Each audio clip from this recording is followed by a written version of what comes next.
Hello and welcome to this Red Gaming Tech video, myself, Amata. I hope you all had a lovely, relaxing Christmas. I know I did. Drank too much, ate too much, saw my family, all the good stuff really. So I hope you guys had a pleasant one, even if you don't celebrate Christmas. I hope you had a nice holiday. Some of you are still off from your holidays, shakes fist angrily. But anyway, so I'm sure many of you got Steam gift cards in your stocking. I know I did. Or money that's burning, just burning a hole in your pocket. So I'm here with some games from the Steam Winter Sale, and as usual I've imposed a rule on myself to make things interesting. 10 under £10, because, well, it's probably a £10 voucher that you got sitting there from your Aunt Glinda, isn't it? Yeah? Thought so. Anyway, so what do we have today? Well, we're going to kick things off with a much beloved series with Bioshock.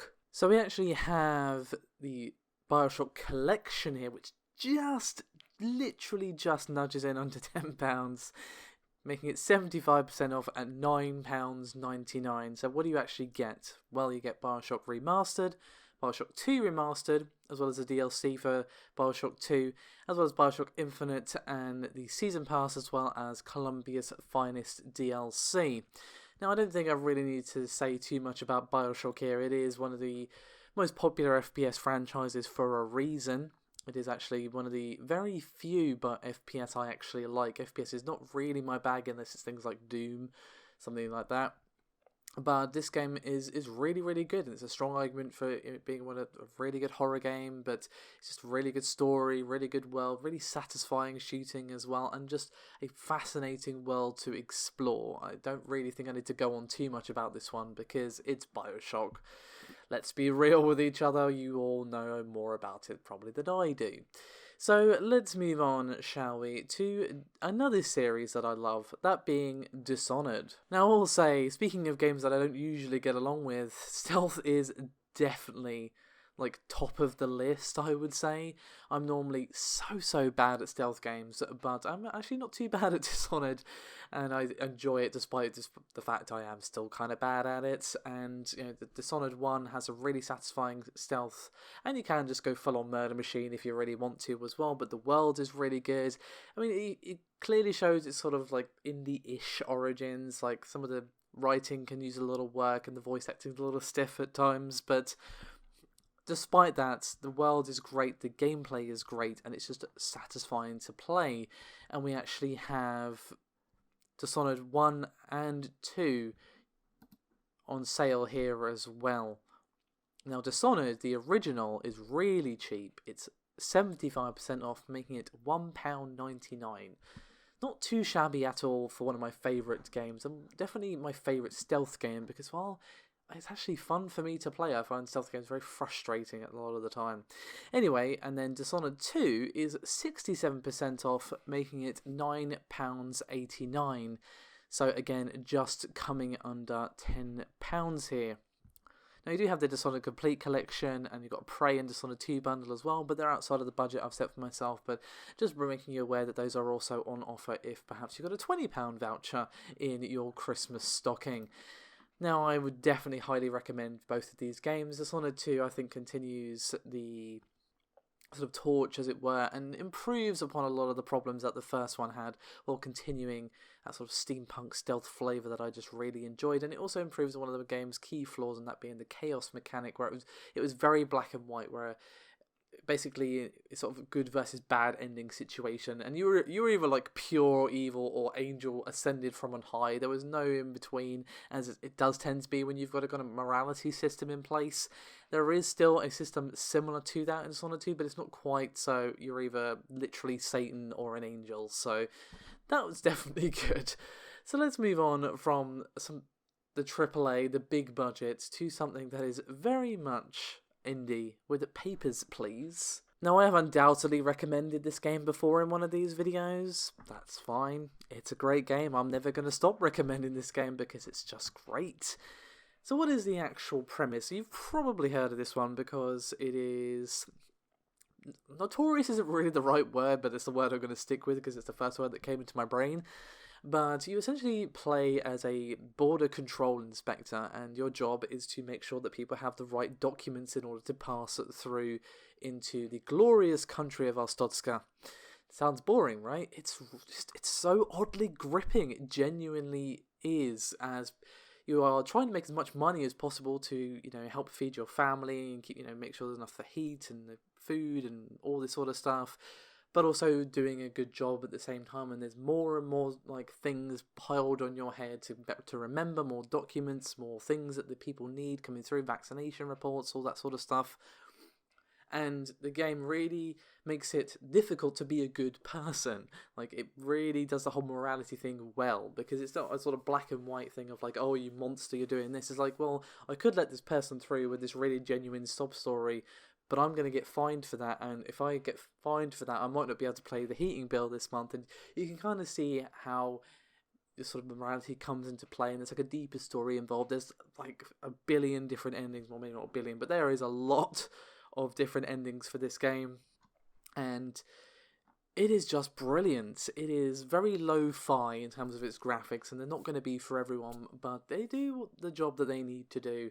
And it really, I feel like they set the tone of just grimness that goes through this game as well. So I would highly recommend this one. Speaking of grim, let's move on to Ruiner. Now, I did actually do a video on this one when it originally came out back last year, and it very, very, very nearly made my Game of the Year list for last year. Speaking of, I do actually need to start working on my Game of the Year list for this year. That's going to be coming soon, hopefully, she says with trepidation in her voice. But we have here is a sort of top-down shooter set in a cyberpunk world with a cracking soundtrack. I have to say, the soundtrack is excellent. And it is hyper violent as well.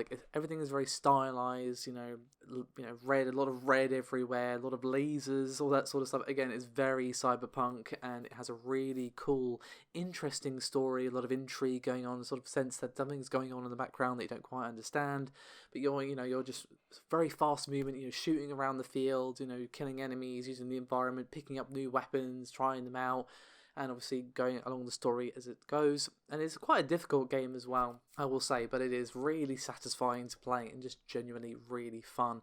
Go check out my video or anyone's video for it if you're at all curious, because it is definitely worth playing in my personal opinion. It is 60% off, making it £5.99, or if you want to splash out for the soundtrack edition, it is 60% off as well, making it £8.06. So we're going to stay on the indie for a second, but we're going to go over to something quite different with Pyra.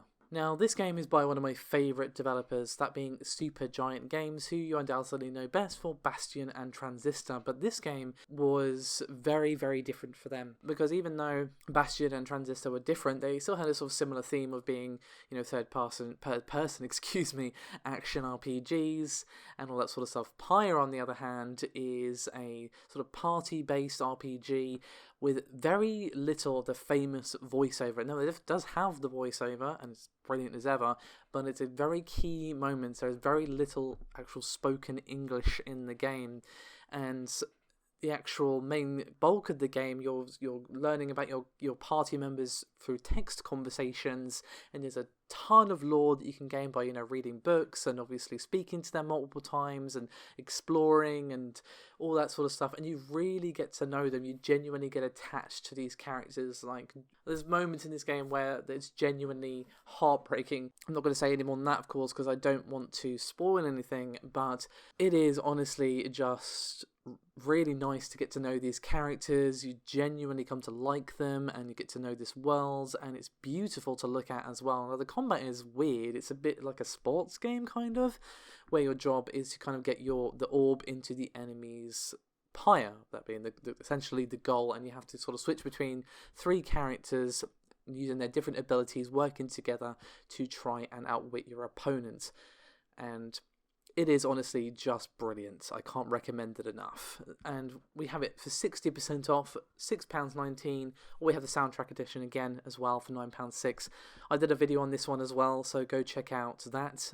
I would also recommend the soundtrack for this. It's not as memorable as, say, the soundtrack for Bastion or Transistor, but it is gorgeous. I mean, when you're talking Supergiant, you know the soundtrack's going to be good. Anyway, we're going to move on from that to Slay the Spire. Now, I've waxed lyrical about this game numerous times. I did a revisit video recently and also did a video shortly after it came out in early access. Now, just for your FYI, it is currently in early access still, but the developers have said that it's going to be coming out of early access soon, and this is actually your last chance to get it cheap. After the winter sale, it's going to be going up in price as it's going to be coming out of early access. So while it is still in early access, it is basically almost ready. So what do we actually have here? Well, it's 25% off, making it £8.99, so it's not a great reduction, but it's not exactly expensive to begin with. But the actual game is it is a roguelike card-based game, and it is pure strategy, which is what I love about it, because a lot of these roguelike games, they're very much based around sort of your skill and combats and that sort of thing, which, you know, is challenging and satisfying in their own way, but obviously if you're not good at that sort of thing or you don't like that sort of gameplay style, it's not for you. But as I said, this is pure strategy. You're choosing what cards to add to your deck and also what cards to play on a given turn and trying to gain relics, to gain advantages, you know, choosing your path up the spire, what enemies to fight, what enemies to avoid, do you rest or do you upgrade your cards, that sort of thing. It is at every step pure strategy and decision making. And I have put over 120 hours into this game. In fact, upon the clicking, I'm going to check exactly how many hours I've put into this game. Okay, no, never mind. I was a bit low there. 142 hours as of Saturday is how much time I've actually put into this game. I very rarely put that much time into any game. So, yeah, safe to say, guys, I like it. Anyway, let's move on, shall we, to Dark Souls 3. Now, this is another game I've put an obscene amount of time into, and I dread to think how much time it's actually going to be. She says she scrolls down to it on her Steam list. Oh, 126 hours? Those are rookie numbers. You need to pump those numbers up. Anyway, this doesn't really need much introduction. Even if you have never played Dark Souls, you've undoubtedly heard of it because, well, it has been streamed and played to oblivion, and rightfully so. Challenging, but fair, and just a world like no other that just really begs to be explored, and storytelling that is genuinely really unique because there's barely a story and yet the lore is deep and fascinating, and I have put way too much time into this game. Obviously, if you haven't played the other ones, I would recommend them just because they're good, but this isn't a series where you need to have played the other ones to understand what's going on. Each one is its self-contained story. Obviously, there's more lore to be discovered if you have played the other ones, very much so, but you could just play this one and not be any worse for wear in terms of, am I going to understand what the balls is going on? The answer is yes, you are. Now, again, this one just sneaks into our price limit range. It is 75% off, making it £9.99. Now, this made its way onto numerous Game of the Year lists, including my own, and rightfully so, because it's just brilliant. Let's move on though, shall we, to Planet Coaster. Remember those games, you know, like Theme Park World, Roller Coaster Tycoon? It's basically that, essentially, and considering Roller Coaster Tycoon is, shall we say, not what it used to be, poor old thing, needs to be put out of its misery if you ask me, you know, just take it behind the garden shed and do the right thing, you know, just... But where Roller Coaster Tycoon is fallen off the high side, Planet Coaster has come and swooping in like, hey guys, you remember those games? Remember how fun they were to build your own coaster? And... you know, just not even just download a bunch of custom ones and build your dream park and all sorts of insane customization options. Like, you could spend hours just doing the terrain, really making your theme park look cool, and, you know, getting different themed areas and unique rides. Even if you don't make them yourself, you can really sort of change and add stuff to the ones that people put on. That the Steam Workshop, this game obviously has a huge workshop support. There's tons of pre-made rides and parks and decorations and all sorts. Again, the amount of time you could sink into this game is frankly obscene. And it did have some management issues in terms of there wasn't really a lot of management in terms of the people. It was just kind of set it and forget it. Like, the employees didn't really... there weren't really a lot of management going on there. It really was more about building your coaster and all that. And once you had everything set up, it just kind of ran out of things to do because it wasn't really management-y enough, I guess is the best way to put it. But that has now been fixed. There was a rather massive update shortly after it came out, and that fixed a lot of those problems. And it is £7.19 at 76% off, and the DLC is also reduced as well. Now, at least two of them are. We've got the World's Fair Pack and the Vintage Pack, both 15% or 15% off and 20% off respectively. £6.79 for the World's Fair and £6.39 for the Vintage. Again, I would highly recommend this one, especially if you like your old Roller Coaster Tycoon, games. So we're coming to the end now almost, as we have our penultimate game with Don't Starve. So what we actually have here is a bundle, Don't Starve Mega Pack Plus bundle to be exact, and in this you have Don't Starve Reign of Giants, Don't Starve Together, Don't Starve Shipwrecked, and Don't Starve Hamlet. Unsurprisingly, 3 of those are DLC, but the Don't Starve and Don't Starve Together are main games. And we have here 69% off at £9.85. Now these are survival games, every single one of them. The themes might be different, the characters might be different, and all that sort of stuff. The things you need to be doing may be different, but essentially they are the same at the core of you have to survive. Most survival games start off the same way. You end up in the middle of nowhere thinking, how the hell did I get here? With nothing to your name except a bundle of twigs. And you have to then take that bundle of twigs and just gather resources and explore and all that sort of thing. But Don't Starve is a little bit different in that it has a very unique art style, very unique world, sort of elements that wouldn't necessarily come into other survival games. Like, hey, you have to not to wander too far in the darkness because there are monsters in the darkness that might eat you, and you might even run into them in the daytime, and there's enemies that you really don't want to run into because there's like a werebeast that's wandering around, and but you can capture it if you have the right materials and all that sort of stuff. It is unique in a lot of ways. I generally don't like survival games that much because the sort of repetitive nature of it kind of bores me after a while, but I do like Don't Starve quite a bit. The unique theme and aesthetic, it does it a lot of favours, and it's just really fun and satisfying to play as well. And speaking of satisfying to play, we're going to finish up with another fan favourite, with Doom. So, it's Doom.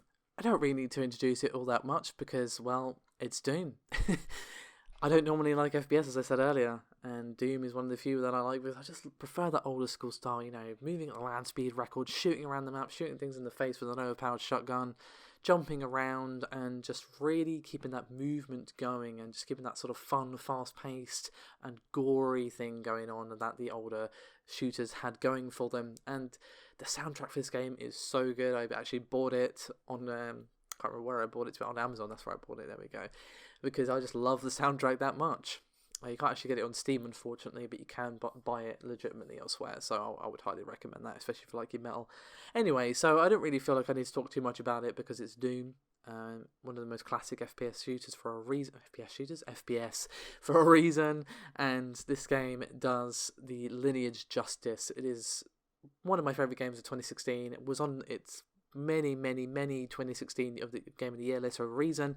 It is. I'm cheating ever so slightly here because this is actually outside of our budget by like £1, but it's £1, and I'm gonna let it off because it's Doom. Okay, call me biased, right? Anyway, so it's £11.24, 25% off. So again, ever so slightly outside our budget, but it's £1.24, guys. It's Doom. What more do I need to say? So there you go. Those are just 10 of the games that are on sale. My personal recommendations. I could be here all week giving you recommendations. There are so many games, a lot of which I've already recommended, so, Anyway, that is me done for this video. Thank you very much for watching. I'll see you next time.